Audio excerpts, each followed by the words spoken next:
Keep playing. Why'd you stop? Ah,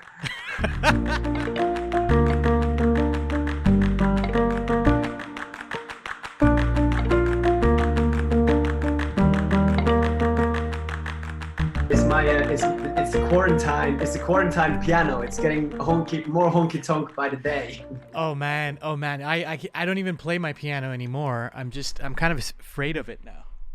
Yeah, you can't. I mean, you can't really. Yeah, no one's gonna come and tune it. Uh, People do emergency work. Someone came and cleaned our chimney today because it was giving off poisonous gases. no way. Well, it's just when you don't clean a chimney for a while, and we've used it quite a lot throughout the last 4 or 5 weeks. And it must have not been cleaned before. Are you So guys using like real wood and stuff as well? yes, yeah. Oh, amazing. That's We amazing. were, but not now anymore. Now it's yeah. We thought to kind of just clean it and get rid of the smell. It's kind of a You farty, look gassy smell. you look really good, Ollie, with your nice hair going all over Mr. Good-looking dude over there. Oh hanging well, out. who's talking about hair? Look at your Dude, nicely. I need a haircut bad. Like I was this close on wearing a hat today, and I was like, Yeah, all me these- too. We could have both worn hats. Yeah, no, I try my best. I try my best, but I do also need a haircut. You look good, dude. You're perfectly fine. Thank you, and you. Oh my God. Now it's gonna turn into a love fest. Um, so so I already started recording a while back. So basically the concept of this is it's a casual conversation between us. We talk about everything. It's kind of like just like this. We chat as long as we want, and we stop whenever you want. We've Cool, man. yeah, so I've done this kind of, and sometimes it goes on for 2 hours, sometimes it goes on for 3 hours, sometimes it goes on for 45 minutes. It's really up to you. And we're just gonna chat and just kind of just do our thing. I have questions, but I let it just be whatever it is. You know what I mean? Fantastic. Yeah, that sounds brilliant. Might have to do a little break and maybe get myself a little beer or something because in my time zone it's way past beer o'clock. What time is it over there? It's 9 p.m. Well, Dude, 10 to 9. That's not bad. Baby sleep already? Baby just went to bed. Yeah. Oh yeah, yikes. Baby just woke up from his nap. So Oh, really? yeah. How's it going? How is dad life treating you? He's awesome, man. You know it. You know how amazing it is. It's brilliant in every single way possible. I was telling Kate yesterday, I was like, just watching someone learn the most simplest things. Just putting your hand up and like reaching for things. It's so incredible to just watch it happen. Like it's the stuff that we take for granted, and we're just like, how is this possible? You know, like just this. It's such an interesting thing. Completely. Yeah. We started saying like bye or adios in Spanish. Yeah. And now she's starting to lift her hand and goes like this. And it's like, Yeah. it's mind blowing, you know. Has she started crawling yet? No, man, she doesn't do. She doesn't do well. She crawls backwards, like Yeah, like yeah. a centimeter, like half an inch or something. Like, Yeah, but she yeah. doesn't. She prefers sitting. Oh my How about God. Jude? He just started taking a couple of steps. He gets really frustrated because he just can't do it. And he starts like fussing all day because he just wants to move around, and he just can't. And it's so incredible though.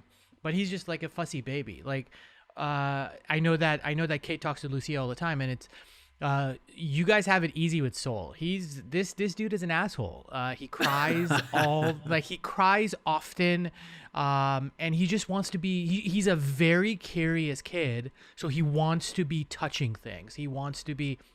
He's falling all the time. Not falling, like he just wants to move, and then he just like falls this way, and he cries. He's like, "God damn it!" He's a funny character. He's such a funny kid. But yeah, he looks great in the pictures, man. Dude, it's so fun. Like I've told this to people many times. My life changed completely once he came around in every aspect of the way, every single possible way. Like mentally, physically, work-wise, career-wise, every way that I think about life. So, and I don't know if that happened to you. Absolutely, yeah. I mean, it's a positive change. I think, like, it's just the perspective shifts completely. Like things move, you know, become more or less important. You know, I think your values change. Yeah. And kind of makes you more relaxed. I don't know about you, but it made me much more relaxed about things. It's like, you know, someone goes, I need this by 6. It's like, well, you know, it's kind of my baby needs to do this by 6. I might send it at like 6:45 or something. You know, it doesn't make such a difference. Whatever. So you're working on things right now. Yeah, I'm working on a few things. I mean, lockdown now. Luckily, my work hasn't really dried up with the Spitfire work. It seems like that's. Obviously, people are locked in, so one of the things to do is writing more music. Sure. I think it's a very beautiful thing. And so I've stopped writing music. I'm like, I can't. I'm tired of writing. No way. No. I'm still writing. I'm just not writing as much. Okay. I've kind of focused on just not general content, but the idea of what is going to happen in the future with our industry after all of this, and trying to figure out what that is.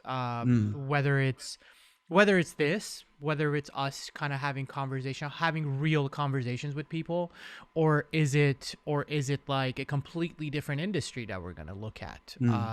I got an email from my agent yesterday, and he was predicting that things are going to pick up back in August or September. But I don't know. I mean, the worst part about it is that, like, think about it in production side. How are they going to work when they have to be 6 feet apart? How is cast going to be working? How is crew going to be working? I read a really interesting article yesterday about how production is so unsanitary. Just an entire production, locations and stuff. No one cleans it. So it just becomes this mess, and there's a crew that has to be cleaning up, but they close the door because they're so tired, and they just go to the next. So what is the outcome of this? Are we going to shoot on location? Is it going to be all stage work? What does that look like? You know? So that's at least what I'm kind of like trying to figure out, what's going to happen. Because I mean, as you know, and as I know, it's our industry depends on if a filmmaker does something, unless you're doing album work, you know, and if the filmmakers are not doing anything, then the scenario changes a little bit, you know? Yeah, absolutely. I mean, I think it will kind of generate a big burst of creativity and inspiration as well. I think it's a different kind of inspiration. You know, I mean, people always seek for like experiences somewhere else, like traveling, or that, you know, traveling is the ultimate experience. You know, but I mean, as you know, like you can have the most wonderful experience just in a small space with the smallest amount of people. You know, and I think maybe that's just. I mean, the amount of stuff that's going to come out of this, I think, will be really overwhelming. People have all experienced all these things that are new. There is a whole new kind of tank to be opened, with like taking out things that are new. You know, like what were you going to write about? What were you going to make a film about, etc. This is going to kind of give so much food for thought. Yeah. In my opinion. So I think it's going to have actually a positive impact on it, you know, because before it's almost like, well, man, everything has been done, and like from every angle and from every point of view, and this one is such a new situation for everyone, and there's so many ways of thinking about it, you know, and even if you just research a little bit or watch different kind of news or different kind of scientists talking about this thing, you know, it's like, so some people talk about it's the apocalypse. Certain people say like, it's all a conspiracy. Certain people talk about like, well, this is the best thing that happened to the planet because, you know, the water in Venice is clean again, etc. There's so many different angles and new things that are going to happen. I mean, obviously there's going to be a big dry period now, as you say, you know, people predict when you say like August, September is going to pick up, but I think it's going to be a world full of creative stuff again. Maybe this is also me kind of wishful thinking, but I'm the same way. We have to be wishful thinking. But we have to think positive. I mean, I went through this whole I was so incredibly depressed yesterday. Like I was just like, was it yesterday or 2 days ago? And I was like, this is just crazy. The uncertainty that everybody has with just everything that's happening. No one knows what's going to happen the next month. Every decision depends on everybody else, of somebody else. At least you're in Europe, we're in the US, like depending on one person to make stupid decisions. And that's what we're kind of looking at. What I love about what you're saying is that everybody's picking up something creative to do, even if they're not creative. Absolutely. And it's so amazing to look at it that way. Like, I mean, even though I've kind of not stopped writing music, I've kind of looked at it in a different way. I started working on that script that I was telling you. I think I told you about a long time ago, and that's been a kind of a fulfilling thing. And it's cool to be able to just see what everybody else is doing, and just seeing like, okay, so this person is trying to be creative this way. This person is trying to see it the other way. And even this opportunity has allowed me at least to kind of step into somebody else's room and be like, how are you dealing with this? You know? And it's so refreshing to see it on how you're dealing with it there, how somebody in New York is dealing with it, how somebody in literally 2 blocks down, which I could walk to, how they're dealing with it. And it's so incredible how united we've become, but at the same time, why were we not this united before, you know? I know it's like in certain ways, like in certain industries, or like not much has changed because we were so dependent on the internet already before, but like now it seems like only now we make like the correct use of it in a way. It's like when was the last time you and I sat down and had this conversation? Never. Yeah, exactly. Like, exactly. And we've known each other for so long, and like we've never just kind of sat down. How are you feeling? How did you grow up? I want to know everything about you, and that's I think this is just us not coping, but like wanting to be more closer to the people we care about, you know? Absolutely, yeah, you're totally right. And I mean, it's an opportunity. I mean, I talk to so many people, even to family members that, you know, I was just thinking like, it's a funny phenomenon that, yes, maybe I talk to family members that, certain members I talk more now, but you talk with camera now, don't you? Did you realize that? Like whenever you make a call, you talk with camera. Yeah. Like before I would just call, you know, my uncle, like, hey, how you doing? You know, but now it's like with video, like all of a sudden it has like this kind of weird thing, you know, I don't know what it is. And it's like, well, we could have done that before, you know, it's kind of much nicer. And even though we're like miles apart, you know, we're kind of, we can be much closer, and we could have done that before because the technology existed already that way, you know, so it has that kind of positive effect, I feel, as well. I mean, it's always easier to talk about if you're still well, if you have work, if you financially okay, if you're healthy and stuff. But you can't always, I guess, think or talk for everyone. But Have you had any family be sick from this, or are you guys pretty much fully healthy from all of it? pretty much fully healthy. We had Good, some good, uncles or aunties, like they've had it. They were tested, but it's been quite mild. So That's great. That's not great. too big. How about you? Yeah, same. I mean, not that many people, like not anyone that I know. I mean, I have friends that this dude that I knew, that a director actually that I worked with, he had it. He was out for 2.5 weeks. Philip Shepard, the guy that I worked with on Detroit, he's been out for a while. Another friend, another musician. He actually, I was supposed to actually have him as a guest. Labyrinth, who did music for Euphoria. He was out. He was out with that as well. I mean, close people that I know have been out, but not like close families, which has been fortunate. I mean, the crazy part about it is, as soon as you cough, you're like, holy shit, do I have it? Oh my God, what do I need to do? Like Kate was coughing for a little bit, and we called the doctor, and the doctor's like, maybe you have it, maybe you don't. You're not in a risk factor, so we can't give you a test. So we're just like, and then I was like feeling a little sick the other day. I was like, oh my God, do I have it? Do I need to quarantine myself? But it's interesting to kind of look at it this way, that it's like, it's the uncertainties, but at the same time, it's like, just live your day, just enjoy it. You just can't do anything else. Yeah, exactly. You just gotta keep on doing things. Like it's, Yeah. I know that same thing with you as well as me is we both love traveling. I want to ask you some things because I was like really curious about it, because I was like looking through some stuff. I did some research on you, which I was like I want to know more. Both of us are very big into traveling. I know you've traveled the world. I want to know about that. I want to know more about that. I want to know what happened and what triggered your traveling, and were some of your kind of fun stuff that you did.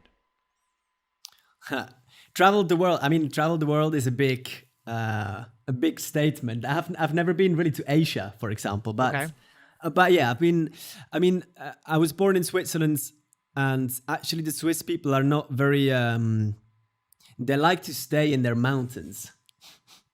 So we're not really known as, like, for example, in Europe, the Dutch are known for traveling. You always, when you go south, you always see like a Dutch number plate or something like that, or the Spanish or the Portuguese, we know the history. Yeah. But like the Swiss, they're just kind of like to be comfortable in where they are, But Big I have family, no- or do you have siblings? Big family? Yeah, I have one brother, and my family is fairly small. And So, again, by the way, some of these questions that I'm asking you, I probably already know him. It's just for everybody else to know him. That's cool. Yeah, of course. And so I have one brother, fairly small family. Like in Switzerland, we don't really have big families. I have like 3 uncles. I have like 3 cousins. 4 Were you aunties or guys something. close? Were you guys close to like kind of living together, or? Yeah, I'm from a small town in Switzerland called Lucerne, so everything is kind of close by, and I saw my whole family pretty much every week, so fairly close. But none of them were actually like traveling a lot. Like, my parents have, my dad has never really left Europe, for example. And just also my other aunties, like maybe one trip to the States to go to the World Cup or something like that, Oh, cool. But typical kind of Swiss family, not, as I said, buried kind of somewhere in the mountains, like.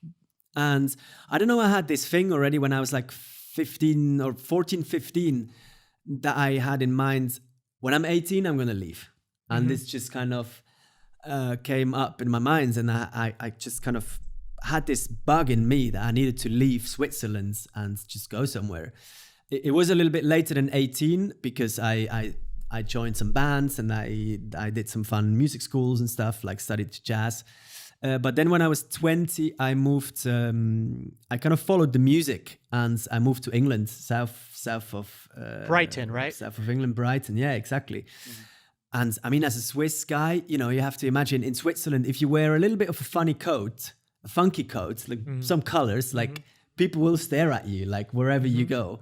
And just Brighton was the complete opposite. You know, like you could walk down the street naked, no one would even realize. And it was just, it was a world that I felt much more comfortable. And I just don't know where it came from, that traveling thing. I just found the Swiss culture never really suitable for me. And I discovered in Brighton loads of interesting people, loads of interesting music. I developed a passion for African music, for Brazilian music. And it was literally kind of the music that I followed and that got me interested in traveling. And I mean, one of the most wonderful journeys was 3 weeks through Brazil. We went to some fun islands. We went into the El Pantanal, which is one of the biggest wetlands in the world, which is south of the Amazon. And we just had the most wonderful time there and met amazing people. Who's we that you're saying? Was it? Sorry, yeah, that's my wife, Lucia. Oh, actually. Lucia. Okay, traveled. awesome. Yeah. So she's from Madrid, and she's really well traveled. She lived in New York, and she traveled loads to China, etc. And so yeah, in Brazil was one of the most wonderful journeys I think we've had, and it was just eye-opening to see how everything is so. I mean, in Europe we're spoiled, you know. In the Western world we're completely spoiled about how we can move freely, how we can feel secure, how we can go down to the shop whenever we like, pretty much whatever hour of the day. You know, in most cities in Europe, you can. As a woman, as a man, as whoever you are, you can feel safe, you know, and buy a milk.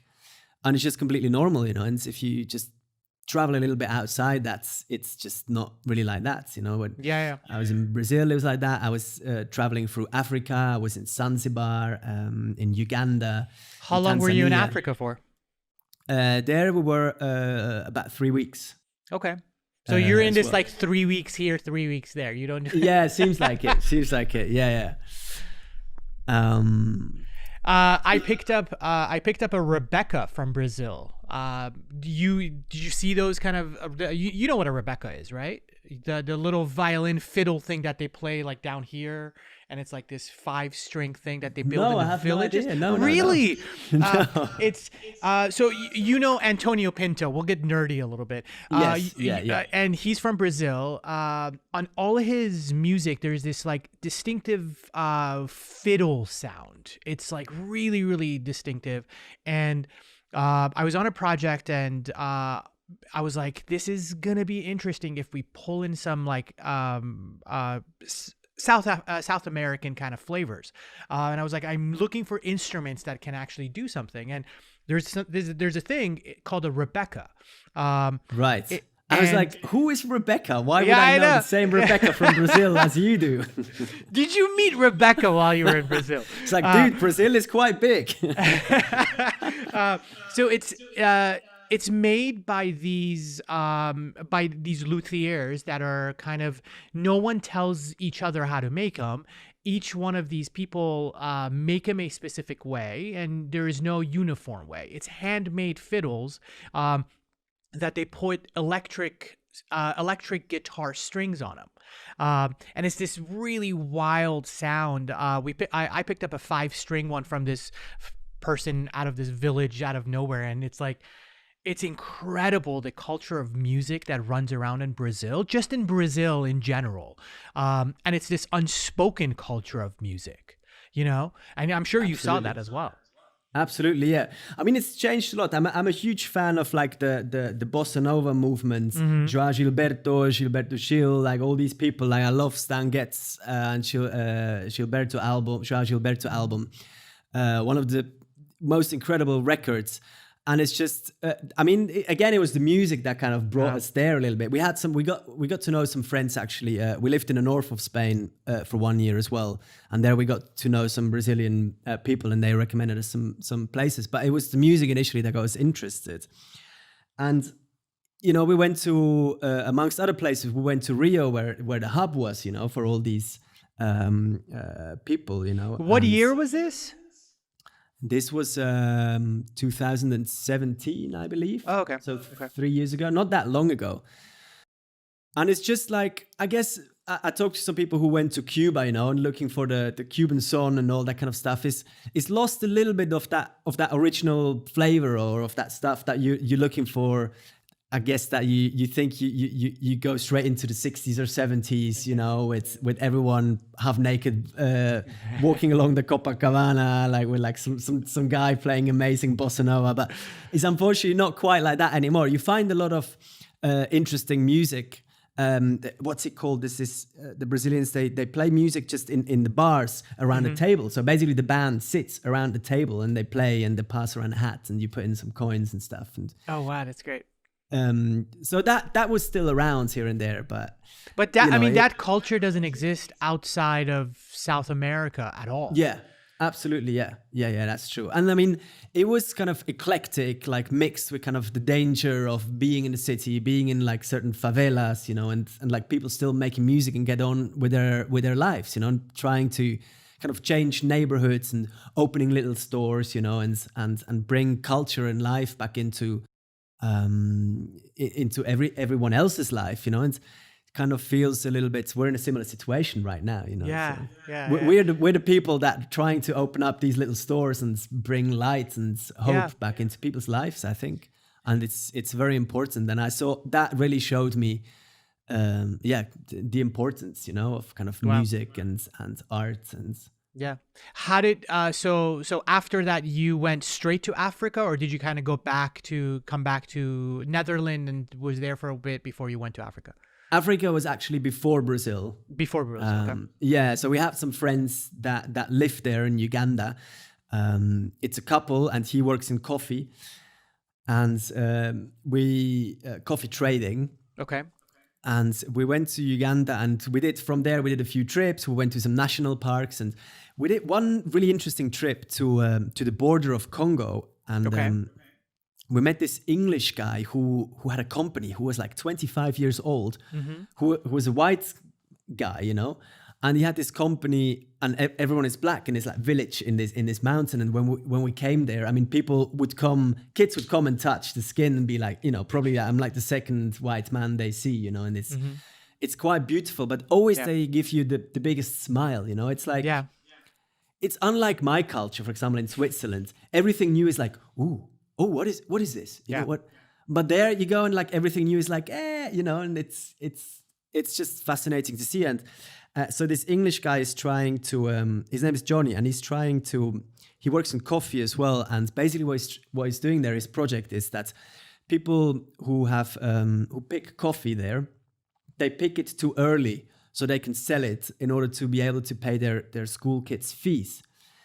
But the thing is, if they would wait a couple more weeks, They the could pay it coffee for would be more. much better, and they would be able to charge much more for the coffee to sell. So it's kind of his big project there to teach the people how to do these things, and how. That's amazing. What's the company name? I can't remember what his company's name is, to be honest. Send it to me if you find it. I would love to kind of post it. Yeah, absolutely. Yeah. I absolutely will. And it addresses this kind of issue, I guess, that the Western world sometimes, thinks pumping money into these like villages or things, helps, but then, or material, but, what is a farmer who picks his coffee too early? There's no use of like just having more money or having like an expensive watering system if he still doesn't know the actual kind of craft. So that's kind of the thinking behind it. And It's a very simple thing, though. absolutely, Hi. yeah. Hi. Is that the missus? Oh my good lord. Kate. Hi. Shoot. You guys say hi. They could hear you now, Ollie. Hi. Hello. Say hi. How are you guys? Oh my Hi, god. Ollie. Who's that? Okay. I mean, How are you? Sol is already in bed, unfortunately. I know. That's what I was thinking. That damn time difference. How are you? 1 second. Lula. Yes! It's become a family event. It's become a family event now. Lula? Come 1 second. We're eating popsicles. We were just gardening out back. You're sharing. Are you sharing? You're sharing with your uncle Is that on Daddy's keyboard? Yeah. Hello. Hi. Hi. How are you guys? I'm good. How are you? Good. Look at He is so cute. you. Oh my god. We're eating the popsicle as always. Really? Dude, I was talking to Kate the other day. I was like, I miss them so much. I know. There's no other Same couple here. that we have that has kids. And that are cool. I mean, yeah, nobody has. Yeah, cool kids. Nobody else is cool. Yes. How long have you guys been locked in? Forever? I haven't left the house since the 11th of April. 11th of March. I think that's like you too, no? Yeah, something like that. Yeah. We were supposed to have friends come over one night, and then Nima was like, I think we shouldn't because they just came from New York. And then I wasn't allowed outside since then. So. Move down, they can't see your face. Oh, sorry. There you go. I'm bad at that. Juju, you Oh eating? man, we still want to You come remember? over. And they're staying until like mid-summer? So talented. He's so talented. Like it's He there. is so It's in the talented. queue already. Does Soul like playing? Yeah, she loves it. Yeah, puts her on the Yeah. piano and she does pretty much she like loves it. Oh, And then that's she funny. kind of tries to hang on to the coals and like I think they're so Microphones. spoiled because there's like so many musical instruments he plays with, and it's like no other kid just has like that. What's that thing we play with inside? The one with the two? The shakers? Yeah, but like it's like a like an African shaker. yeah. Yeah. Not many kids play with that. But it's How long didn't they just say that they're easing the quarantine over there or no? No, only for so now I don't know what is it like, not like, so before only if you worked in a hospital or in a supermarket you were allowed to leave your house to go work. Now they've opened that up a little bit more. Okay. But if you are able to work from home, you have to. Oh, okay. interesting. Yeah, it's the same thing here in LA. They just extended the lockdown till the 15th of May. no. So- yeah. Whoa. But are you guys allowed to leave the house? Yeah. Like- yeah. Only to go grocery shopping, like essentials. Can Everything's you all closed. leave at the same time though? I mean, you can go as and whenever. There's no set time period. Yeah. But you have to wear a mask when you go into a closed space. That's required. And they're doing limits on people inside of a place. So if you're Okay. going to a grocery store, what happened? When you go in a grocery store, there's usually a line outside, and it's like Yeah. 6 feet apart and everything. So But can you go together or only by yourself? Only one person? theoretically you can, Yeah, but they don't have rules I've on that. I've put her in lockdown, and I'm like I mean it's the realistic part about it is like I rather get sick. If I'm gonna get sick, I could lock myself out and just be like, okay, I could quarantine myself. She can't quarantine herself, you know, with the baby.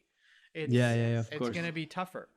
So I'm the one that goes out there in the wild and with a bunch of Same with here. bats and walks. I would die to go to the supermarket. With sprays of like alcoholic sprays Hand to disinfect sanitizers. yourself. How are you? Oh my god, tell them about your dad's employee guy that got Lysol. Oh yeah, so my dad is an actual essential. He does emergency restoration for like water damages and stuff. And he has an employee. They had a job. The guy was in a Tyvek suit, completely head to toe. And then the owner of the house, he walks in and he starts spraying him with Lysol. And the guy just doesn't. I mean, they don't know any better, so they're just like, shh, and the guy walks in and he's like, "I'm wearing a protective suit. You don't need to be that careful." I get it, but I'm like, I don't need to be like. It's like us talking. I'm like spraying Lysol on the camera. So you screen. guys, The microphone. yeah. exactly. Change this every interview. Yeah, it's nuts. Becomes funny. Pretty crazy. No, man. it's just funny. The whole thing is to me just incredible. Like I went to the store maybe 4 days ago, and there was a guy that didn't want to wear a mask. The guy was just refusing to wear a mask. He's like, I don't want to wear a mask, and the security guy was like, you're not going to be able to come in. So he handed him a mask, and the guy just stood there and just held the mask, and he's like, you have to wear it, and he's like, I'm not going to wear it until I walk in. Was it And not? Was it not Donald? Donald. It was like one of his family members. It was, He I was doesn't just want to like, wear a come mask. That guy on. definitely voted for him. I was like, just come on. I bought cute ones from Citizen of Humanity. Cute. I bought fancy ones. We have designer ones at our house now. That they're denim. So Ollie, have you gone out? Yes, yeah. I had gone out maybe 2 times, 3 times. Yeah. Kind of. Brother's We tried to helping do. though too, right, Lucia? Sorry? Your brother's helping too, right? Well, he was basically here for the first 2 weeks, but then we realized this was like serious and it's going to Forever, be for yeah. a longer period of time. So now he's with my parents, which is where he's currently staying at the moment. Yeah. Oh, that's good. But you guys are close, right? You guys Yeah, are like yeah, kind of. yeah. I heard you Yeah, walking yeah. distance, right? Yeah, walking Yeah. 30 minutes through the forest or 50 minutes on the bike. It's With really the wild animals and masks. But if they get Yeah, yeah. if they get And caught, and sprays. if they get caught coming here, just for the sake of it, they can get like a 600 euro fine. Really? 600, yeah. Yeah. I was hearing on the radio that LA is giving fines now, but nobody said a number. I haven't heard about any fines. It was on the radio the other day when we were in the No, here they're really fining people. It's But quite you guys radical. are, I mean, and that's How did they know? incredible. No. I mean, it's incredible that you guys they're finding it's actually being taken care of correctly versus us that like, you want to come out, come out. If you don't want to come out, don't come out. It's like, but Yeah. I don't get that whole part about it. I mean, we're not here taking it they- as serious. They went like extreme. They put the rules down, who could work, who couldn't work. You know what I mean? No one is allowed to leave the house. If you have a dog, like, it can only be 600 meters from your home, and that's it, you know. And they've been really strict about it for 5 weeks. Wow. I mean, Wow. we're bordering with a forest. I mean, the police is even patrolling on the edge of the forest. They're, like, No driving along. way. Like a trail path, you know? Yeah. No Holy shit. way. They were at the. We escaped one time and we went to the beach. Only because we need to get the fuck out of the house. Language. Sorry, but we did. And we It's went- live. It's live. But we went to the beach and literally we like walked on the beach. There was like cars kicking like the what was it, police or Yeah. they were Yeah. like kicking everybody off the beach. There was like we walked, touched the water, turned around and went back. Even the parks and everything in LA are But closed. it's a ghost town here. Even if like there's people out, it's ghost. There's like nobody and there's no traffic. There is no traffic on the 405 or the 101. Like I had to my laptop screen literally just broke and Apple stores are closed. So there's a dealer in Santa Monica and it took me 15 minutes to get from here to Santa Monica and it usually takes 45 minutes.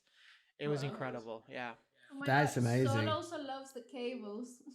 I know he has these ones, Smaller one. the small ones, and I let him play with those if they're not plugged into stuff. Yeah. Pull them out. He can pull them out. Brilliant. Well, I don't know if you're set up for anything. Here No. you go. Has he got? How many teeth has he got? He has 4 on the top, 2 on the bottom. Yeah, he has Wow. 6 now. The top 2 are like separated is the cutest Yeah, thing in there's the a world. gap. It's so like a gap cute. tooth. It's the Oh, funniest. It's the that's best. so Has Soul sweet. popped one yet? No. Really? Lucky. Today I said she's probably gonna get her period first. Oh, that's so funny. Yeah, seriously.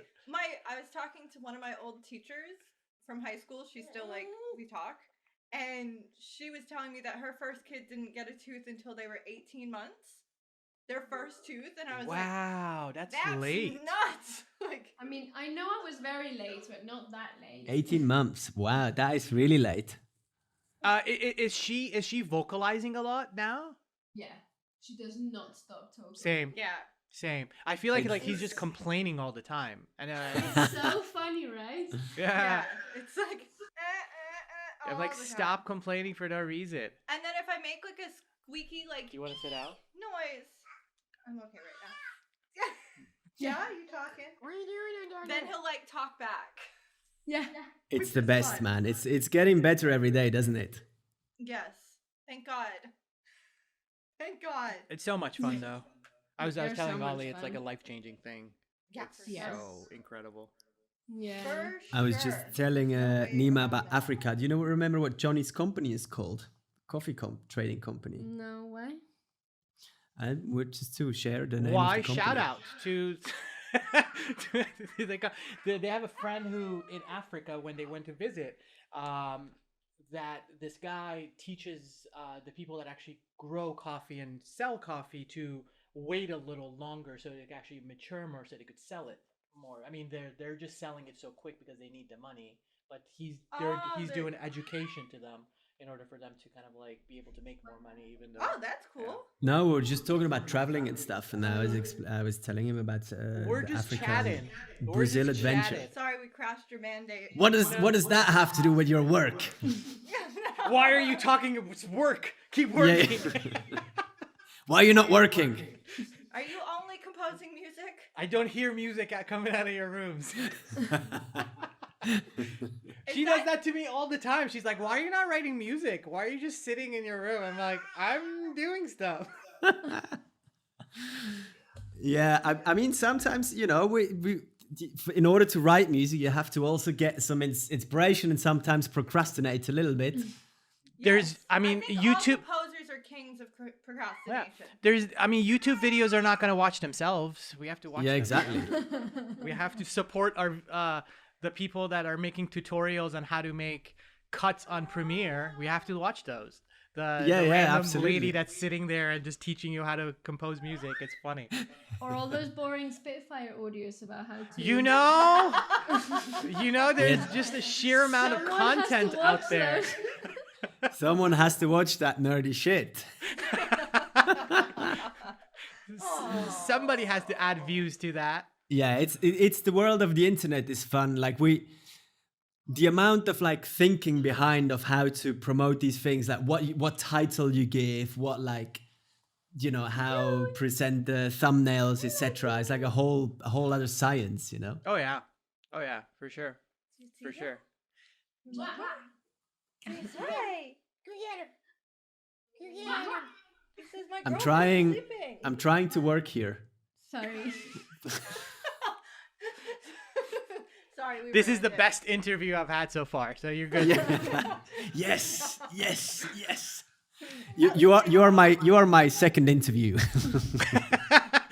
Your second best interview. Come here, so they can see Matt. Come here, Matt. So you Come can see the whole family. Come here. Come here. Come here. Hold on. Come here. Ooh. Dude, hi to it's Max. so cute. Oh, hello, Max. Say hi. You want to talk? Say hi. Speak. No, I Max, just lit. speak. Max, speak. Nope. He says no. Terribly trained dog. He Terrible. really is. He's a bad boy. He yells at everyone all the time. But I'm gonna go feed him lunchtime. We're gonna go have some cauliflower. Oh, nice. Yeah, I roasted cauliflower and stuff last night. Nice. All right, well, it was good seeing you guys. I wish Soul was So up. nice seeing you. Good to Hopefully see you I'll too, see guys. Take I know, care. seriously. Bye. Stay safe. Bye. And you. Bye. Bye. I'll see you, Lucia. Good seeing you. Bye. Say. Do you mind? You can slip me a little a beardy. Not even think about it. You want to go get your beer? Well, I was kind of kindly asking whether I can get a little beer Go brought get it. to. Go get it. I'll go grab. I was gonna go grab some water. Go get it. Go get it. Yeah, but I'd look like an alcoholic if I drink beer and No, you drink dude. water. You want me to drink? It's 12:30. I'll grab a shot with you. How's that? You Go don't get your have beer. to, but it would make me feel better. Yeah, I'll do it. I'll do it. Go for it. 12 seconds later. Are you that classy that your beer is in a cup now? It's turned into wine because what happened is that I didn't have any cold beer, Uh-huh. so I ha- I I have to. Are you okay with me drinking this? Oh, totally. Shout Cheers. out to Wolf Amongst Weeds. Brilliant. What are you drinking? Cheers, man. Let me open. Hold on. Here in Spain, I mean, red wine is just. I guess like in California, you get some nice red wine as well. Yeah, what are you drinking though? What is that? It's What red is it's a Rioja. It's this famous wine region in Spain, just north of Madrid, and I have a bit of a thing for Rioja Alta to be quite exact. Shout out to Rioja Alta. Yeah, absolutely. It's a wine that is like, oh Jesus! You know when you make your glass all dirty with your dirty mouth? Mm-hmm. Happens all the That's what time. happens.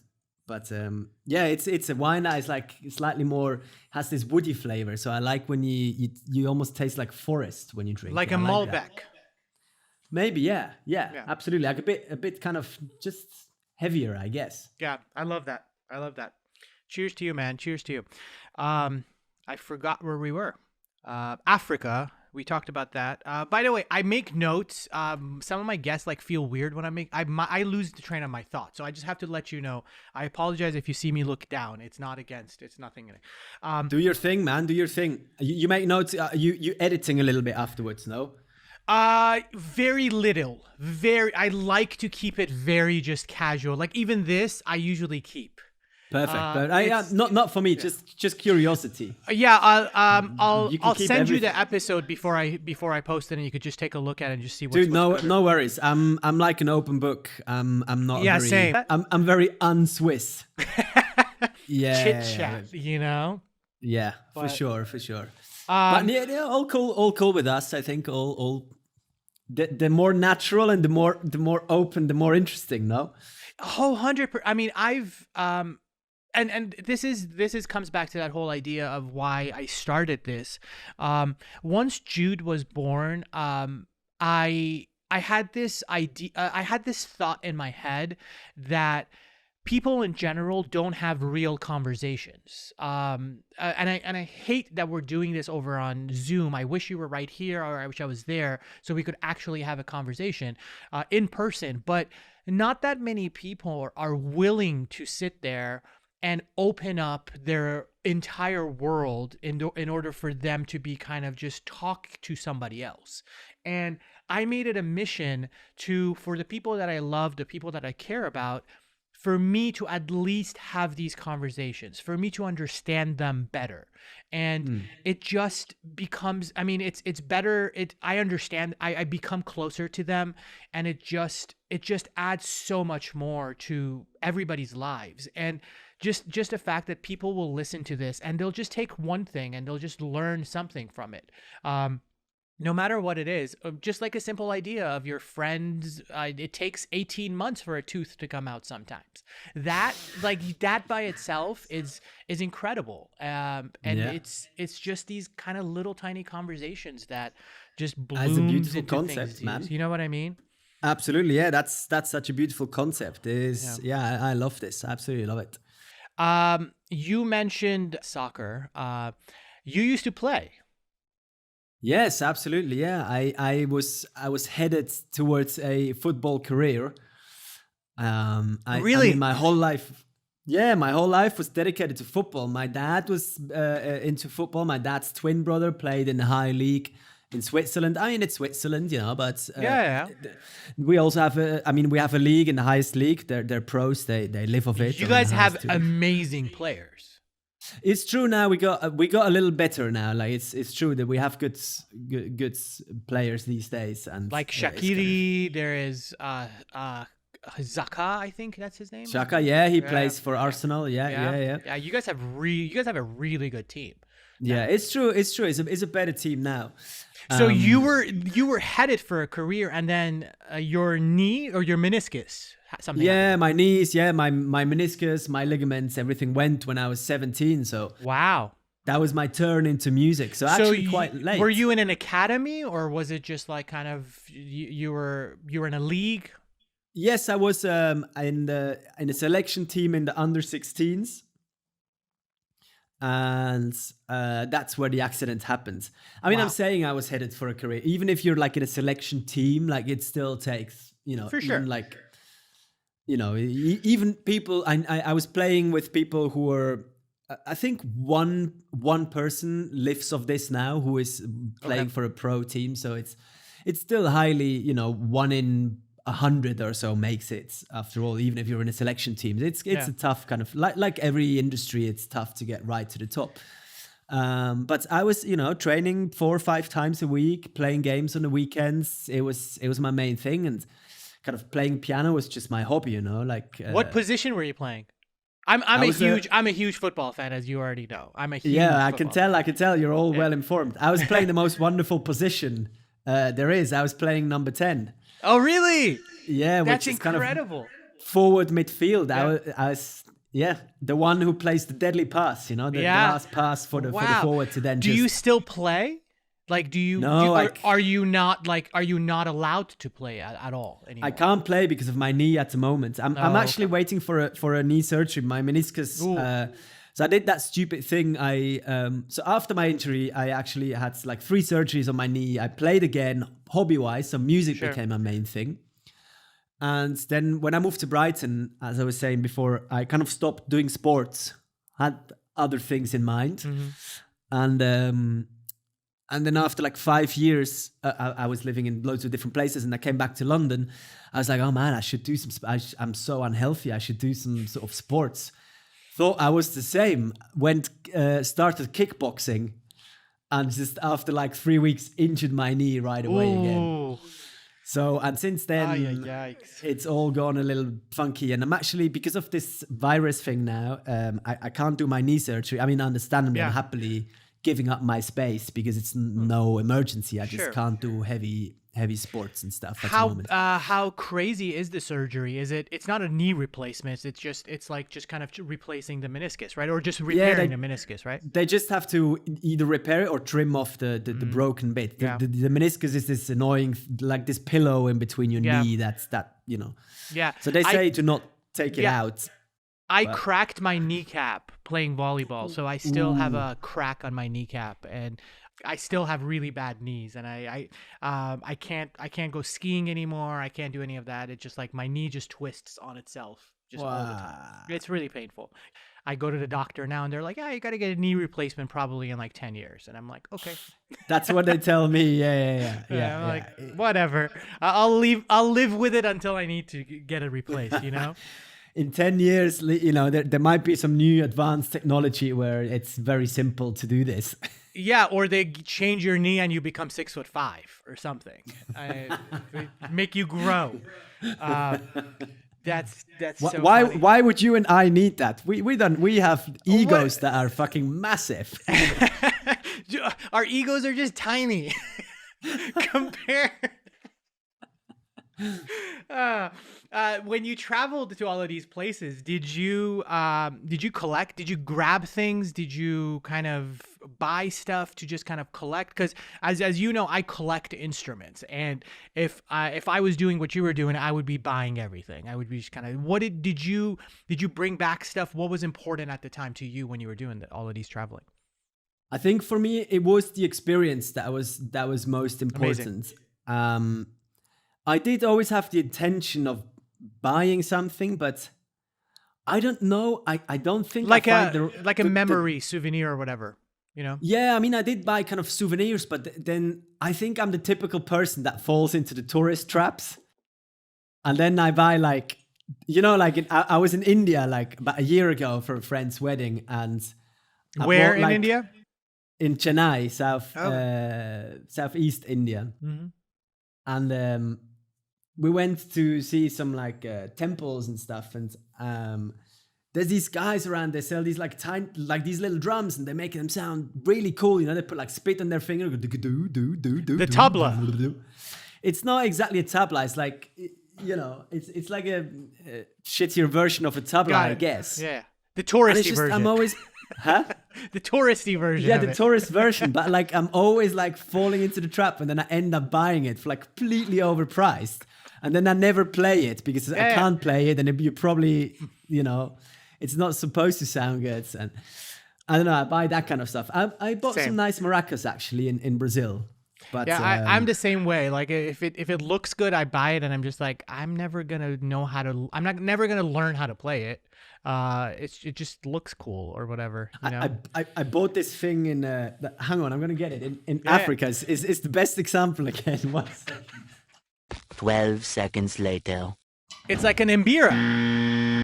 Yeah, I mean, what's it called? I can't remember. I looked it up once. Isn't it like an Mbira with an M? MBRR something? Eh? Yeah, it What could it is, be. yeah. I mean, Does it make noise? Oh. I mean, the thing is, you can tune it, and it's like it's Yeah. clearly just made for tourists because. Let me show you something. Let me show you as we're showing. Hold on 1 second. Let me show you this thing. 12 seconds later. So this is another example of what you're talking about. I was like, I asked my mom. She went to Iran, and I was like, "Hey, I want this instrument," but then she has no idea. So it's like bejeweled and like bedazzled, and it's like doesn't make noise. You can't tune it.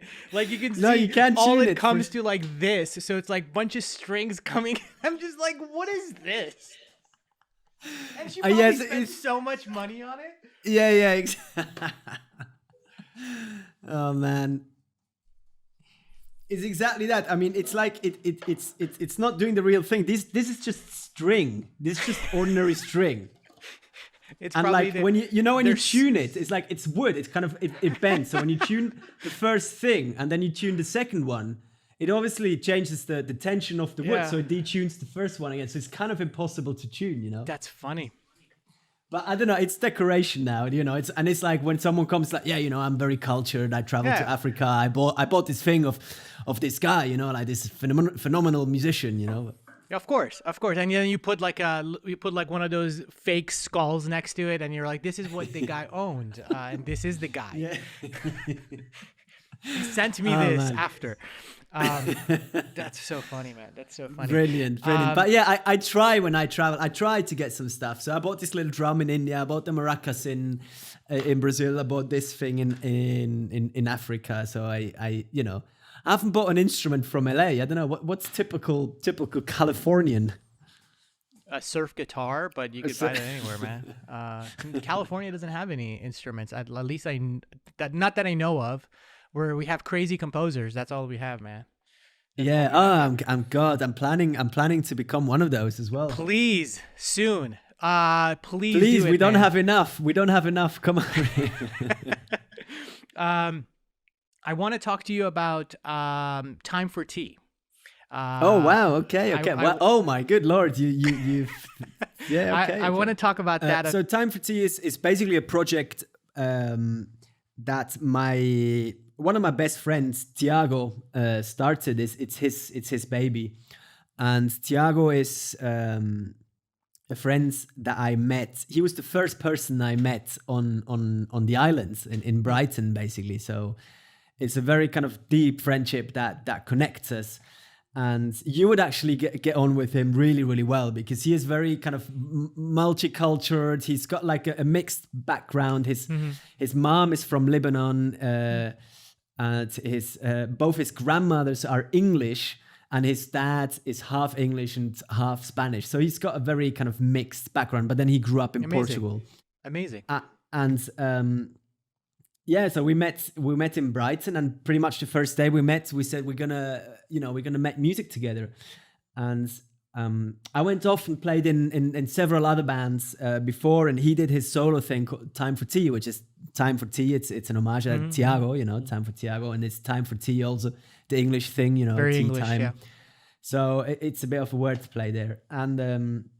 About a year after we were being friends and stuff, he was fed up and playing solo, and he put a band together, and he asked me whether I want to be in it, and I was like thrilled, and we just started up this thing, and it was my first experience of like proper touring, through Europe in a van, with bands, with a bit of money, getting some hotels here and there, and playing some festivals, and it was just an all round beautiful project. And to be honest, still until now, I feel like part of the family, even though I'm not in the band anymore. But they're still going; they're doing really well. When did you leave the band, and why did you leave the band? It was a gradual thing. I was 4 years in Brighton. I was teaching. I had finished studying. I didn't have any money. The weather was bad. The band was at the point where we did some tours. It didn't really go anywhere, and I was looking for a new challenge. And that's where I applied to go and study film music in Berkeley, in Valencia. Valencia, yeah. And I got in and kind of left Brighton, and I didn't really leave the band. I said, look, guys, I'm just going to go there for a year, and I really need to do this for myself. Like, I feel like I want to challenge myself. And I could, whenever I could, I would join the guys on tour in Spain or Portugal. Here and there, I would fly to England, play some important shows, etc.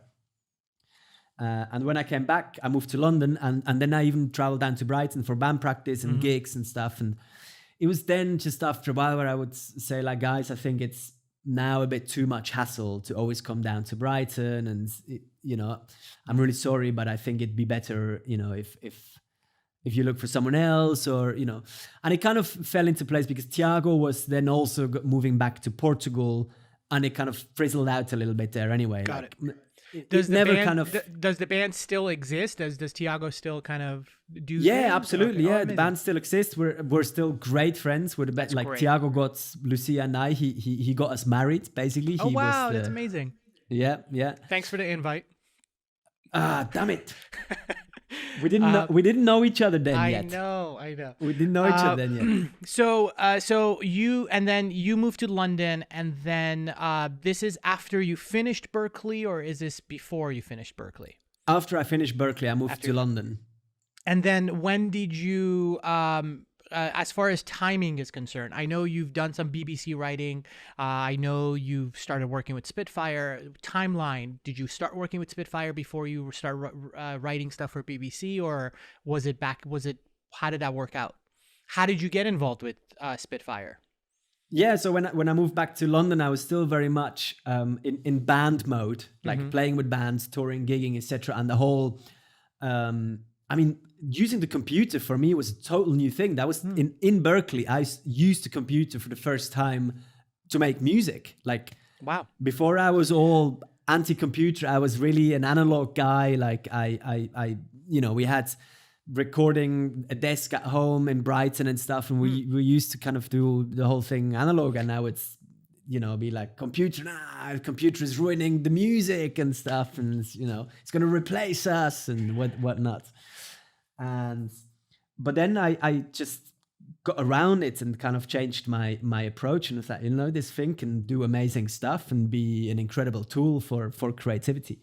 Amazing. And I'm diverting a little bit, but so I moved back to London, and my money was running out. Basically, I had a scholarship from Switzerland and some incredible help from several people, and my money was running out. It was like, the equivalent of Craigslist. I was doing jobs of Gumtree, like arranging some people's wedding songs and stuff like that. So that's kind of how I got by.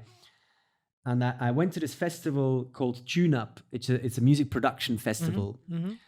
And Christian Henson, the founder of Spitfire, was giving a talk there. And I had met him briefly before because we visited some studios in London with Berkeley.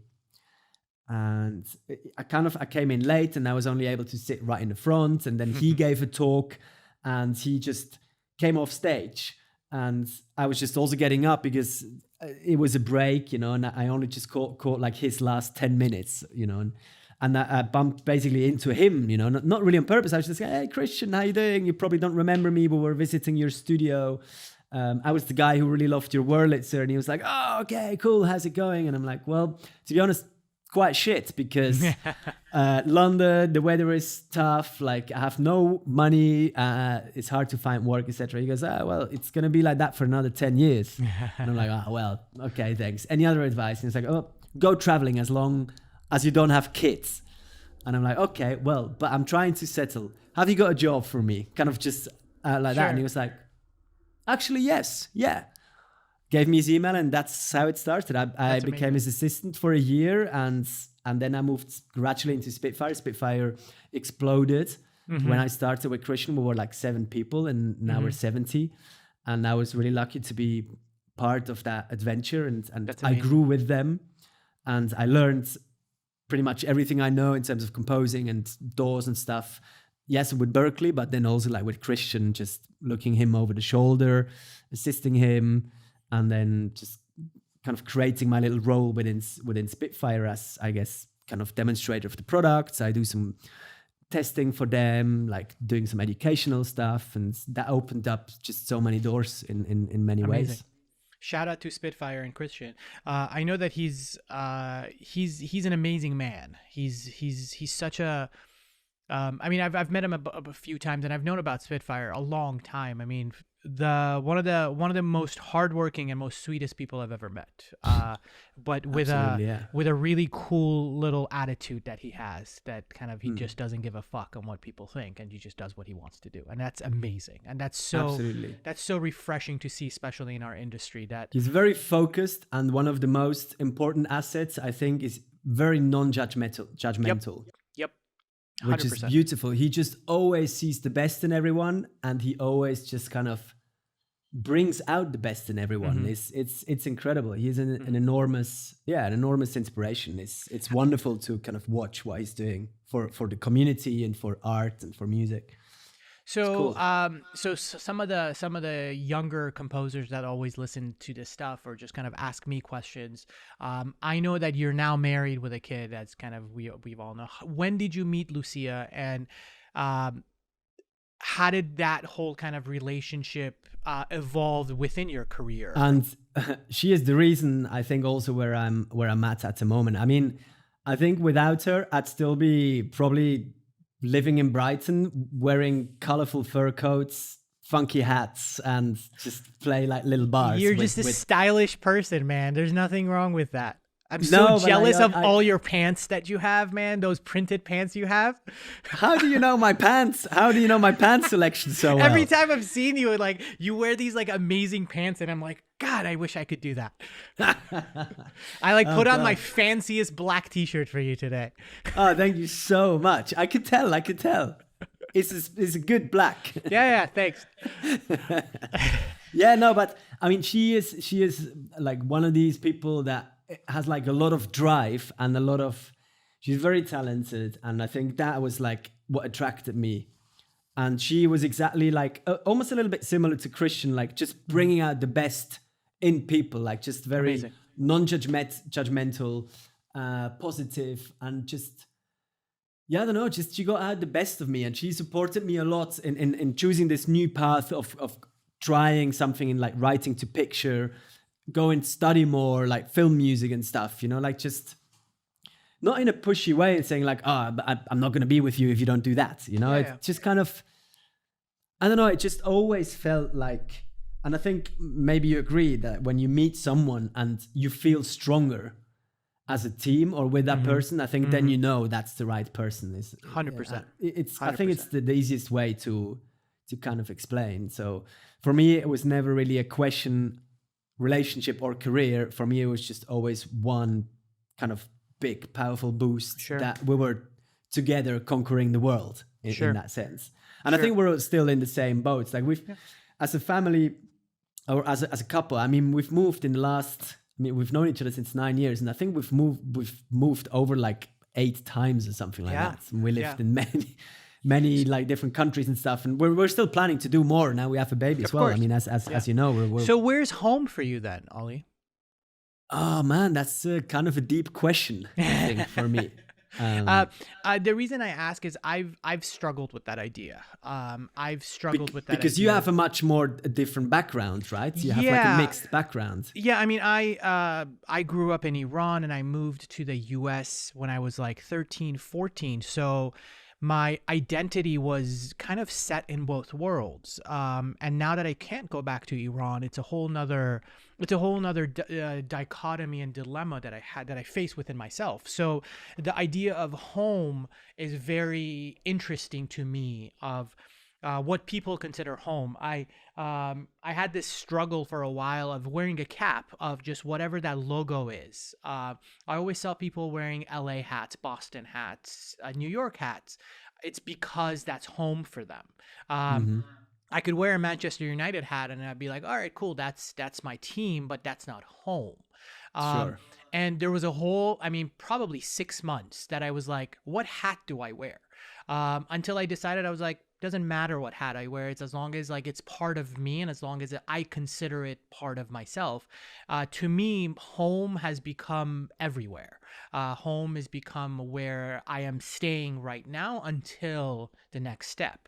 I think you make a very interesting point. I think, and talking about hats, I mean, I'm going to use the cheesy phrase, home is wherever I lay my hat. But I think Sure. it's kind of true a little bit, for me as well, even though I'm pure Swiss, but just the fact that I would like 14, 15 already, or even earlier knew that I was going to leave when I was 18, Sure. then it kind of makes me think, where is home? Because I cannot really identify with that kind of culture. But then I can, for example, like I always call Brighton my second home. So I have a clear second home, but I Sure. don't have a very clear first home. No, I So- completely understand. Like, I go to New York often. New York, it has this energy that you feel very home-like. At least for me, every time I get there, I'm like, this is very familiar. But then after 3-4 weeks, I'm like, I'm so tired of this place. Same thing with LA. LA is the same thing. It's like, I love where I am. I love the city that I live. I love it. I love it. But like, I'm just like, all right, I'm bored of it, you know? And I think it's the same thing for you. Is like, we've traveled so much that we just don't. Maybe it's just maybe the concept of home is so skewed for us, and it doesn't Absolutely, really yeah. matter. You know? I think it doesn't really matter so much where you come from. It matters more where you go, I guess. I mean, many people would disagree. I get, like keep your roots within you and be proud of where you're from. Yes, of course, this is all. I am proudly Swiss. I'm proud of my country. Sure, I'm proud. sure. The country helped me a lot as well, but I don't know whether I would truly call it my home. I mean, slowly, I'm also coming to, now that the time where I spent away becomes slowly longer than the time where I actually can remember of being home. Yeah. I mean, Yeah, until yeah, you're yeah. maybe like 5, you don't remember anyway. For sure. So that makes it 15 years home in Switzerland. Now I'm like abroad 12 years. So it's coming close to the time where I'm like the same amount away as I remember True. being in Switzerland. So, True. I mean, the only thing I realized recently is because Switzerland is such a nature country, everything happens in nature. Like, even though, and that's the common misconception I like to correct, not everyone in Switzerland is rich. It's the country that is rich and safe, but it doesn't mean that you grow up being rich. So just a simple example, in Switzerland, people don't really go out for drinks or foods in restaurants because it's just not affordable for the average kind of worker, That's really interesting. Yeah. So there's not really that kind of culture of... So there's not like a pub life like England. Not at all. I mean, in my hometown, when you go out in the weekend, most pubs or terraces on the sun are kind of full with tourists, But Wow. Okay.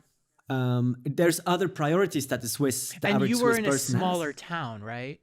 Absolutely, yeah, like Okay. 70,000 people, Wow. Okay. We call it a city, but yeah, it's... Sure. Yeah. Yeah. No, I get it. But it's there's other priorities in Swiss people's lives. They like going to the nature. We buy a sausage and make a fire in a forest.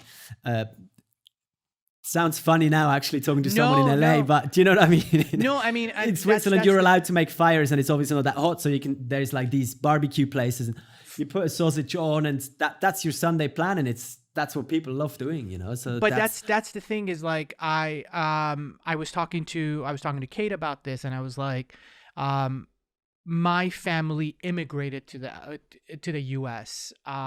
Does my path have the same thing? Do I need to immigrate somewhere else in order for me to build my home somewhere? And the thing that I've, at least from picking up from every single places I've been to, very similar to you, I seek out nature. I seek out things that I could look at. I seek out trees. I seek out when I could look outside and I'd be like, oh my God, there's a tree outside. I could actually feel this. Has become very, very important to me. And one thing we've discussed is like, do we want to move out of the city so we could be away from the city as much as possible? And fortunately, I think for both of us is like, we could live anywhere we want because of technology and the clients and stuff. So for me, it's moving away from the city and just kind of creating that home. And just like where you're at, you're in the middle of the forest, and that's amazing. That's amazing.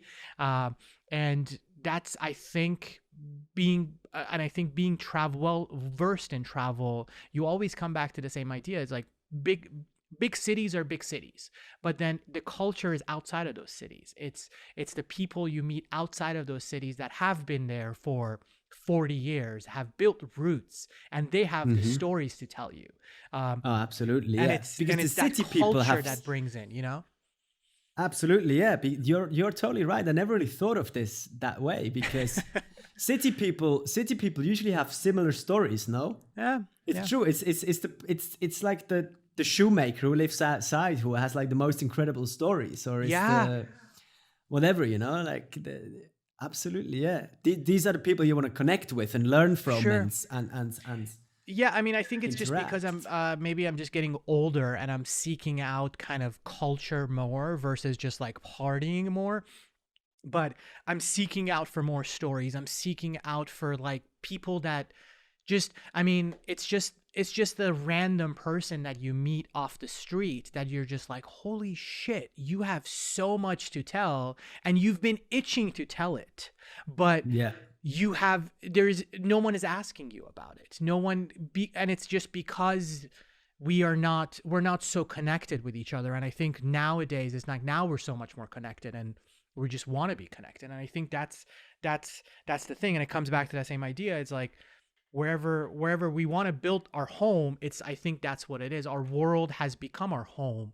And it's the same thing with you. I think, Absolutely, yeah, wherever. yeah. Absolutely, you make a great point. I mean, especially nowadays, it's going to be more. People are going to be more like traveling more. Like, funny to say that in this situation. Maybe not right now, but Yeah. I mean, how the world was just before this is like, you know, roots are going to get washed out. Like Very much. you know, like there's more cross relationship, like distance relationships, so Yes, to speak, yes. etc. Yes. You just make your own home, absolutely, and especially with the internet and stuff. No distance is kind of everything is around the corner. Yep. Everything is like, you know, like, not to promote my album here, but I have this tune that's called Great segue. I have this tune that is called A Stone's Throw, and it's exactly kind of about that. It's this upbeat kind of, I would call it like a traveling tune, and it just wants to say everything is just a stone's throw, like at the moment, like in the way we live. It's like nothing is really far away. It's like, you know, you can make a home wherever, like, and also like we're all the same. We're all from this one big thing that's called Earth, you know. You know, it's like we're all fucking same thing, you know. For sure. Excuse my language, sure. but you know, we're all. That's amazing. Yeah, I mean, I think with this horrible scenario that we're all kind of living through, I think it's gonna unite people. And this is my absolute hope for it. And I think the idea of racism, the idea of like kind of just people being I like to call it delinquent, of not understanding other people's cultures and not understanding that's how racism starts, I feel. I think just because of this unity that people are having within this crisis, I think a lot of that is going to go away. I hope so. And I mean, I hope that's the best part of it. But you segued into your OPW. I wanted to talk about that. I wanted to talk about how did that come about? It starts. It's just with me having these. I always write these little piano tunes when I sit on the piano. Is that the same piano that you've traveled pretty much everywhere with? Right behind you? No, this one is the new one. I had to leave my other one in Amsterdam. In Amsterdam, it's ridiculously expensive to move a piano because is all these narrow staircases Yep. and stuff. So it's So you left it in the place. I left it in the place. The new tenant agreed to take it over, and I left it. Yeah. to leave it with him, and I mean, it would have been more expensive to move than the actual worth of the piano, I get it. the actual value of the piano. But it's the piano that's on the album, the one that's on in Amsterdam. It's the one that's on the sample library, which I've made in conjunction, which we can talk about it later. But yeah, I always since I'm a kid, I have these little piano pieces that I'm constantly writing, and sometimes they end up becoming cues for films. Sometimes they becoming like songs for bands that I was in. Sometimes nothing happened, and it was just after all these years of writing music for other people and other institutions and other projects, I was like, man, I have nothing in my name. I want to just get this stuff out in my name, and I want to But you were doing film scores now. You were doing film scores, and you were but doing I was more in the band's scenario. I hadn't really done many film scores at all. I'd done like some independent projects, etc., some little TV things. Nothing, worth. I mean, I don't want to belittle it. It's everything is worth I understand. amazing. Every project is amazing. Every independent project, but more personal, more what you want to something just write. that really is mine. Because I think if you write the music to someone, it's a collaboration, right? And I wanted just to be like just something from my heart, like with my skills, with my just something that I molded myself only. Almost like a test to myself as well. And I was writing these pieces, and it was during this time I was traveling a lot. So Africa, Brazil, moving to Amsterdam, moving to the north of Spain. All these travels and moves happened throughout between 2017 and 19 when I decided to make this album. So I had all this wonderful inspiration around me. And I had these pieces, that I wrote in all these several places, and I was like, this is going to be the start of my album, and I just started recording, and not really any fixed deadlines or anything, and I just made like a folder on my computer and all these different Logic projects, and named them as I would like to name them already, the pieces or the ideas, and just started recording, and that was kind of the beginning. That's amazing. That's amazing. I'm always fascinated with when people come up with names. I think there was a Radiohead article about like how they came up with In Rainbows. I mean, there might be a very simple answer to it, but I want to hear it. Why did you literally choose OPW? It wasn't from the get-go. I was gonna call it actually Notes first. Okay. Because I thought I look at my album as like a diary. It's like a personal diary over these 2 years where I write notes, but the notes are in form of tracks. So very, very straightforward, simple, non-pretentious kind of subject. I think it's very, very personal, close to my heart, just documenting 2 years of my life. So that's why I was going to call it Notes. Then I thought, I don't know, maybe if it's actually really personal, close to my heart, and if it's just me, like it's like I give this album to someone and it's like, this is me during these 2 years, and I can be like, and I'm proud of it. If it's like that, and it's like kind of my debut album, let's just do it self-titled. But I have such a bloody long name, and I decided to stick to my real full name as my artist name. That I was like, okay, come on, at least I'm going to call my album OPW, because nowhere is going to fit Oliver Patrice Weder. So OPW, it's great initials, and it works really, really well, man. I mean, if you have great initials, why not use it? Did you bring in other musicians, or did you play everything yourself for this album? No, I recorded with everything piano related. I played, so I have my piano. Sure. Sometimes I overdubbed some pianos to have like several piano parts. The Wurlitzer, which I have back there, is the instrument that produces all the electronic sounds. And then I have a string quartet, which is the London Contemporary Orchestra, or players from the London Contemporary Orchestra. At the time, Spitfire was playing with them a lot, and I got to meet Amazing. the guys from LCO, Hugh and Rob. And so it was just, I felt really comfortable with them. And I actually also got inspired a lot by their sound. Yeah. I really like that kind of... They're crazy. They are absolutely insane. Yeah, they are. But they're doing wonderful stuff. And I was just like, this is the kind of the sound I want on my album, because I wanted the string quartet to be an accompaniment, but I don't want it to be a traditional string quartet.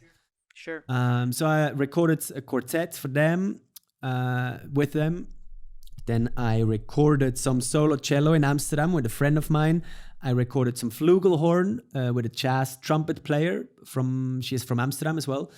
And then I love the double bass. Double bass is one of my favorite instruments. It's just insane, the sound. It's beautiful. And I have these 2 albums where I love the double bass enormously, which is Van Morrison Astral Weeks. Yeah. Which is insane. And then there is a live concert, Bebo Valdez live at the Vanguard.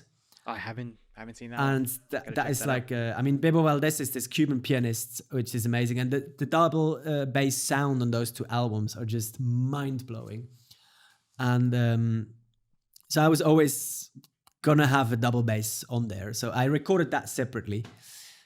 And then I have some percussion recorded with my good friend Juan, who is also my brother-in-law. We recorded that here in Madrid, actually not far from here. And yeah, that's so it's a very intimate, it's very personal to you. Super personal. Amazing. Yeah.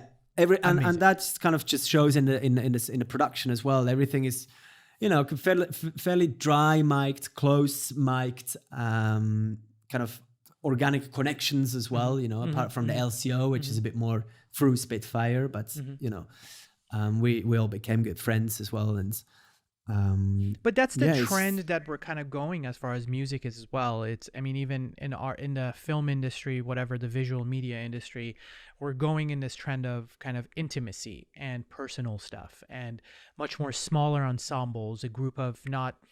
Yes, if you're doing a $200 million movie, of course, but this even the medium-sized budgets are requesting kind of more of the intimate sound, something that's a little bit more closer to the heart. I know for you it was a personal decision to be able to kind of do that. Were you looking at trends at the time to kind of do a smaller ensemble, or was just kind of personal for you? I think I was looking. The album was primarily served for my satisfaction. Amazing. Only. So which that was kind of, so it didn't really, I wasn't planning on getting signed with a label. I wasn't planning on having this record with a production music thing. I was, it was just a pure passion project. I love that, dude. I love that. Yeah, and I consider myself really lucky that I'm able to do this, and to have found the time for it, and to be financially okay to be able to spend so much time on it. Which is, how long did you spend on it? Overall, it was like a 2-year project, but I had like a couple of periods where I didn't touch it for like 5 months. Got it. Okay. Which is a bad idea because it was awfully hard to get back into it after 5 months. Interesting. Off break, but I don't know, I think I had a wedding in between, that little thing. And then, some traveling, which was then also inspiring. But and overall it was like 2 years. So it's kind of a big... Did it chunk. change the way that you were writing for the album after that pause? Or was it still true to what you were kind of doing? No, it was still true. I think it's still...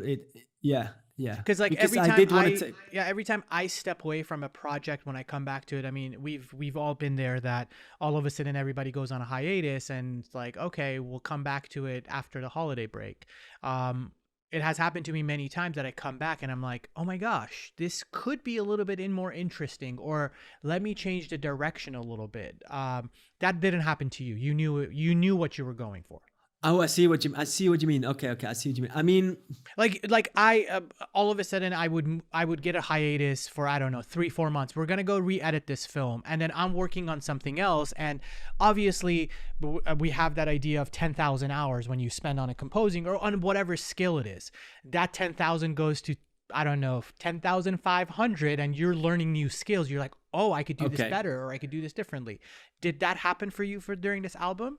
Okay, so absolutely. So I misunderstood the question before. Yeah, absolutely. I mean, it's the making the album.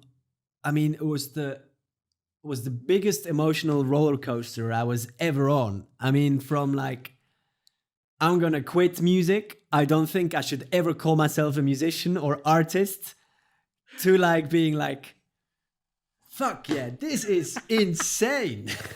So it's like, it's from in between those two, like everything. And like sometimes it has happened on daily basis. And sometimes it was, maybe I was going away.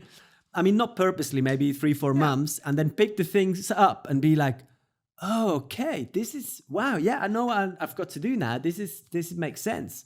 But then it would also be the other way and be like, what was I thinking? Sure. You know, so it must be the same. I mean, I don't know, this is for you, you know, like the kind of creative circle, no? You go through stages. I've been wanting to do an album for a year and a half now. I will not do it because I'm so scared of it. I am so scared of the idea of being so personal with music. And I think, and that's just, that's just my low kind of self-confidence in the idea of presenting this piece of music to, or whatever this album is going to be. And I give you so much props for just being able to do it and literally putting your initials on it and being so personal with it. I'm scared shitless for that. And I've been wanting to do it. I have this idea in my head, but I know it will be so vastly different than what I'm writing. Just basically what I write usually, and I just don't know if I would ever be able to put myself emotionally through that journey. So it's so refreshing when you say it was so personal and I wanted to do it. It's so refreshing, and when an artist can do that, it shows. It's one of the best albums I've heard. Oh, and man, I'm not so saying nice that to because say. you're my friend and you're a really good friend. And I'm very and I love you dearly. It's not that. It's a really, and you feel the personal touch to it, and that's beautiful. There's very few albums that do that for me, and yours was one of those. And it shows. It absolutely shows how personal it is. Every note is just that, and it's just so refreshing to hear it, man. I mean, So. you know, you speak literally from my heart. I mean, this is why I basically only now have found, and I say that also in other write-ups, like I only have found the courage now to do this. Yeah. Like I was not feeling like ready because, as I was saying before, I was doing so many other things for other people because it's easier, because when you do it, there's always that little barrier. It's like, well, yes, I did the music, but if it turns out shit, not my name stands on the top of it, you know. Exactly. To be quite, you know, frank. But I mean, it's the best thing that you can do, I think, writing an album and putting your own name in it. And you said a very interesting thing about, well, it wouldn't be the thing that I usually write, you know, but that's exactly the point, you know. Yeah. And I was like, so going through this is like, you know, it's certain tunes I was like obviously I was saying I was writing it for myself, but then eventually sometimes it comes back in your head. It's like, well, people are going to listen to this and they are going to have an opinion of it. And then it's going to start, you know, and they're like, man, people are going to think I'm like a terrible musician, or but people are going to think this and that. That's And the like crazy part, that like when you're okay with knowing you don't care what people are gonna think. If when you're writing this, and I think that's the best artists, when they don't care what other people are gonna look at it, and you're just writing it for yourself. That's what shows. That's what the best albums are, because even though like I'm gonna come back to it. In Rainbows is not a critically acclaimed album, but it's one of the best albums you could ever hear. Because they just did it for themselves. They knew what they were getting themselves into, and they just did it. So, and I think that's what you're seeing as far as artists, are amazing, good artists they're doing it for themselves. They're not so much worried about the criticism that they possibly and will get. They're more concerned with just producing good music, something from the heart, and just putting it out there and just letting the world be the judge for it, you know? Mm-hmm. Yeah, I think that like being judgmental is like the worst enemy of creativity, right? Yep. Even being your own judge, like that's why you're saying, like, you know, I might not want to do it because I'm not sure whether it's the thing I would usually write or whatever. But that's exactly the vulnerability of an artist's work is exactly what's attractive, I Amazing. think. Yeah. So it's open That's doors amazing, for dude. me, I think, to write more stuff, and it's given me confidence, I think, in my That's great. artistic voice, you know. That's the only thing you could ask for, you know? I don't want to keep too much of your time, but I always do this with my guests, and I want to have some fun with you. I'm going to, not that we haven't been having fun, I want to ask you some questions. These are fun little random questions, and I'll tell you why. You might have answered these some other place with, like, kind of when you're completely shit-faced drunk and you I'm answered. I'm excited. So I'm going to ask you questions, and I want you to kind of think about them as just the first thing that comes into your mind as you're going about. What's your favorite color? And then describe it for me with adjectives.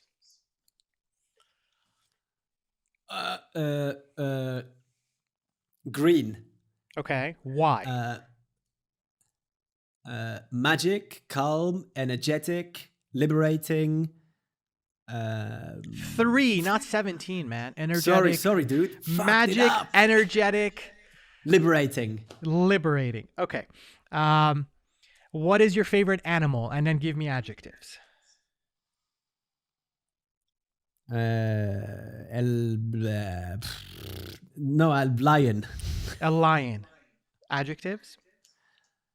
Powerful. Okay. Focused. Focused. That's a good one. Ambitious. Good one. Oh, these are great. You'll find out why. What is your favorite body of water? Body of water. It could be a very specific one. So you could just be like, hey, this specific lake at 6 o'clock in the afternoon or whatever. Body of water. Okay.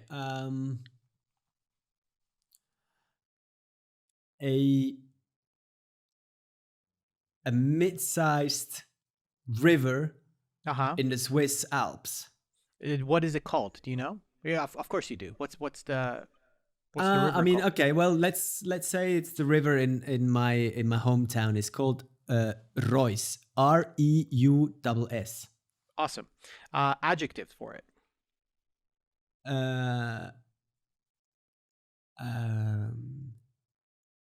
Clear.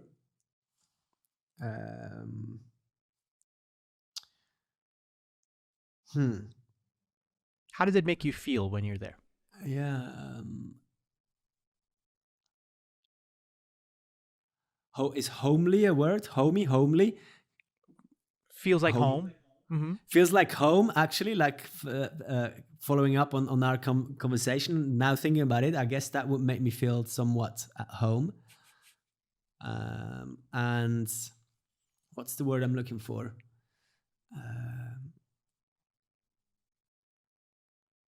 Serene, calm. Without boundaries, without limits. Got it. Got it. Love that. Love that. And then if you imagine yourself waking up in a completely white room with no windows or doors, how would you feel?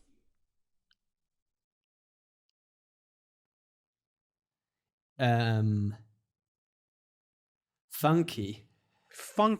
Cool.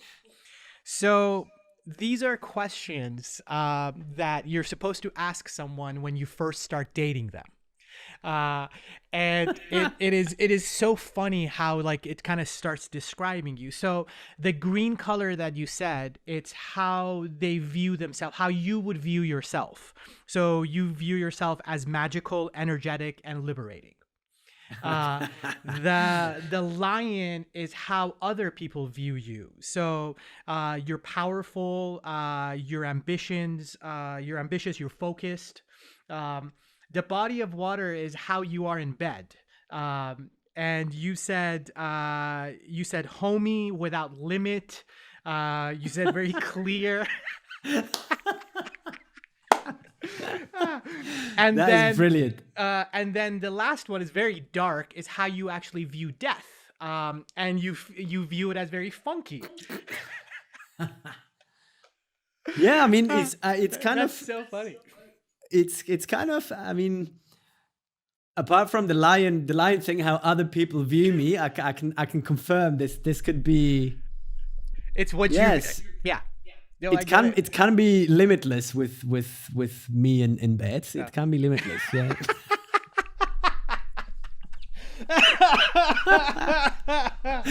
Oh, that's great. Woo, that's But amazing. that is so good. But you know, the white room thing, you know, I just somewhat, I was gonna first say funny as well, Okay. because just thinking about it, it's like, for me, it's like, I see this room like as really long, but my actual self is on top looking at me being in that room. So that's why I feel like it's kind of funky. Like, Oh, that's amazing. it's kind of a tiny room, but it's very long. But it's great. And then the last question that I love to ask everyone, because it's just so enticing to hear it. I thought you were gonna come back in like in some sort of costume. Oh, I should put on a hat for the last question. But I would love to know, what is the best advice you have ever received, and by whom you've received this? Oh wow. If I'm putting you too much at the spot, what is the best advice you've received, and what you kind of always keep in the back of your head usually? Oh man, it's like my brain is just overloaded with like quotes that I read or that I. But I'm sure I've answered this question before, and I had some sort of clever thing to say with it. The reason I ask you this, maybe I'll kind of give you a little bit of a tangent so you could kind of think about it. The program, the show, podcast, or whatever you want to call it, it's called The Other Way. And the reason I'm calling it The Other Way is Jude likes to take stuff, like, for example, a cup, and he will turn it around and he will go like this. And I kept telling him the other way, and he cracks up when you say that to him. So it made me kind of think about, everybody looks at things another way. Everyone has their own way of looking at it. So Absolutely, yeah. the advice is very interesting because everyone has their best advice that they've ever heard, and it comes from one person usually. And that advice is always looked at multiple ways. So that advice is basically, for me, it's like been kind of follow your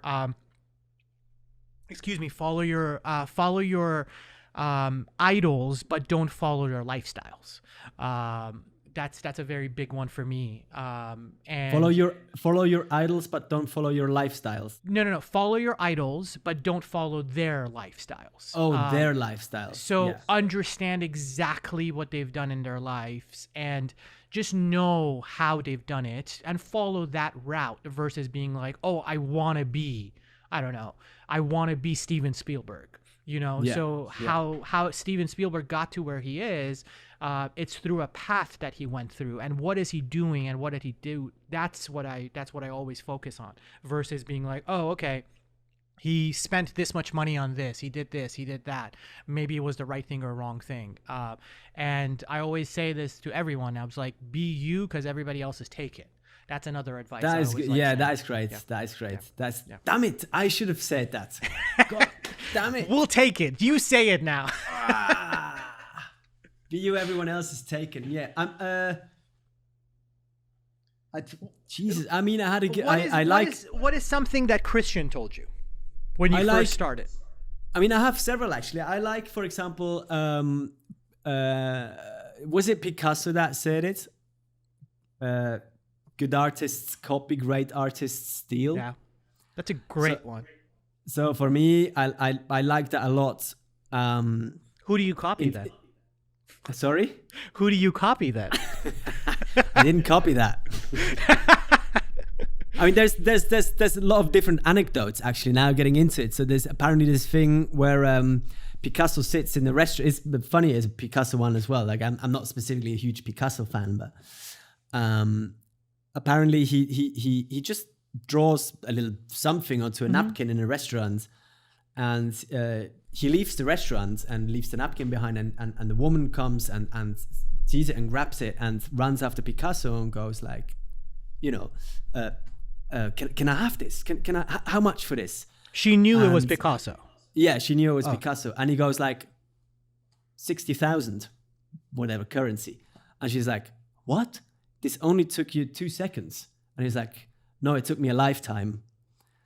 So, and Amazing. this is for me Amazing. like a very like beautiful kind of, you know, many times in our industry, especially when you start up, like you realize people expect you to do things for free and stuff because it's Yeah. art or it's something that you love doing, but they don't realize that we've I love studied that. this all life, you know. And but yeah, I and love then that, dude. there is. I mean, Christian gave me the advice of traveling before you have a kid. So I think That's I a would. great advice. That's a great advice. I think it's a beautiful advice. Yeah.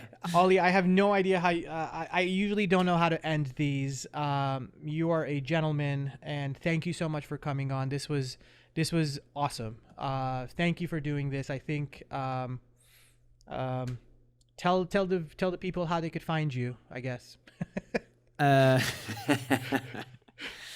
Come to check out Oliver Patrice Weder on Google, on Spotify, on Apple Music, on YouTube.